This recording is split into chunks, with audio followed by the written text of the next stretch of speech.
नमस्कार। भारत आज़ाद होने से पहले सिक्किम की जो स्थिति थी, ठीक वही भूटान की थी। ये दोनों राज्य ब्रिटिश राज के स्पेशल प्रोटेक्टेड स्टेट थे, यानी इन दोनों राज्यों के विदेश और रक्षा मामले ब्रिटिश सरकार संभालती थी, लेकिन आंतरिक मामलों में ब्रिटिश सरकार का कोई दखल नहीं था।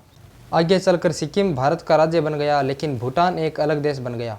भूटान कैसे भारत का राज्य नहीं बन पाया? 100 साल पहले ऐसा क्या समझौता हुआ था जिसकी वजह से भूटान एक अलग देश बन गया? जानेंगे इस वीडियो में।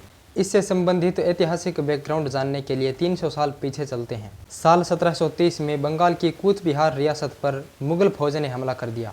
कूच बिहार रियासत की सीमा भूटान से लगती थी, इसलिए कूच बिहार के राजा ने भूटान के राजा से मदद मांगी। भूटान के राजा ने ऐसी मदद की कि कूच बिहार के राजा को लगा कि ये तो आसमान से गिरे और खजूर पर अटके वाली बात हो गई। दरअसल भूटान के राजा ने कूच बिहार से मुगलों को तो खदेड़ दिया, लेकिन उसके बाद कूच बिहार में खुद कब्जा जमाकर बैठ गए और फिर धीरे धीरे भूटान ने कूच बिहार को पूरी तरह से अपने कंट्रोल में ले लिया। 1772 में कूच बिहार की सत्ता का एक धड़ा मदद मांगने अंग्रेजों के पास पहुंच गया, जो अब बंगाल प्रेसिडेंसी पर शासन कर रहे थे। अंग्रेजों ने कूच बिहार में तैनात भूटान की सेना को पीछे खदेड़ दिया और रियासत को ईस्ट इंडिया कंपनी की डिपेंडेंसी बना दिया। बंगाल में 350 किलोमीटर में फैला हुआ दुआर का इलाका है, जिसका कुछ हिस्सा असम में पड़ता है। 1862 में भूटान ने एक बार फिर कूच बिहार पर आक्रमण किया।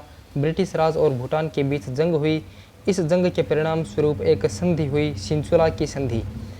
इस सिंचुला की संधि के तहत असम और बंगाल के द्वार पर ब्रिटिशर्स का कब्जा हो गया, जिसके बदले में भूटान को सालाना 50,000 की रकम मिलती थी। चीन से बचने के लिए भूटान ने साल 1910 में ब्रिटिश इंडिया के साथ पुनखा की संधि की। पुनखा की संधि के अनुसार भूटान के आंतरिक मामलों में ब्रिटिशर्स का कोई दखल नहीं था, लेकिन भूटान ने अपनी रक्षा और विदेश नीति ब्रिटिशर्स को सौंप दी ताकि चीन से बचा जा सके, और इसके बदले में ब्रिटिशर्स भूटान को 1 लाख रुपए सालाना देते थे। अब कहानी पहुंचती है 1946 में, जब रियासतों का भारत में विलय हो रहा था।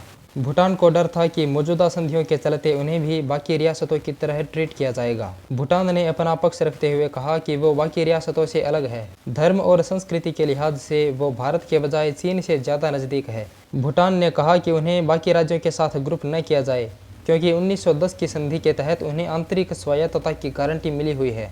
भूटान और भारत के बीच फरवरी 1948 में एक स्टैंड स्टिल एग्रीमेंट पर सिग्नेचर हुए, यानी जब तक आगे की राह तय न हो वस्तुस्थिति बनी रहेगी। उस दौर में नेहरू चीन को भारत का मित्र देश समझते थे, इसीलिए उन्होंने भूटान का भारत में विलय होने पर ज़्यादा जोर नहीं दिया।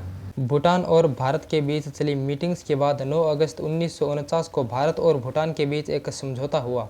इस समझौते के तहत भारत ने भूटान को एक स्वायत्त देश के तौर पर स्वीकार किया। शुरुआत में भूटान की तरफ से विदेश मामलों को भारत को सौंपने को लेकर कुछ हिचकिचाहट थी, लेकिन 1959 में जब चीन ने तिब्बत पर पूरी तरह कब्जा कर लिया, तब भूटान का भारत में विश्वास और ज़्यादा बढ़ गया और साल 2007 में एक नई संधि की गई। इस संधि के तहत तय हुआ कि विदेश मामलों में भी अब भूटान को भारत की राय लेने की ज़रूरत नहीं है। तो इस तरह भूटान एक अलग देश बना। जानकारी पसंद आई तो लाइक और सब्सक्राइब कीजिए। धन्यवाद।